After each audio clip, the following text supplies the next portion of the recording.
Penyanyi cilik Arsy Hermansyah bicara soal kehidupan rumah tangga orang tuanya, Anang Hermansyah dan Ashanty pada Ayu Ting Ting, Ivan Gunawan, Wendy Cagur dan Ruben Onsu.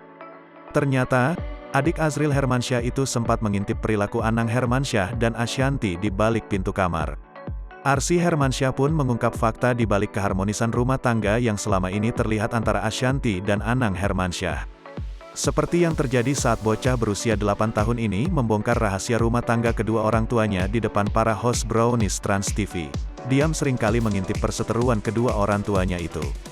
Kadang-kadang tuh hal kecil aja didebatin. Dia tuh apa didebatin juga, ungkap Ashanty. Bahkan dengan polosnya Arsy Mengkau kerap menguping pertikaian antara Ashanty dan Anang dari balik pintu kamar.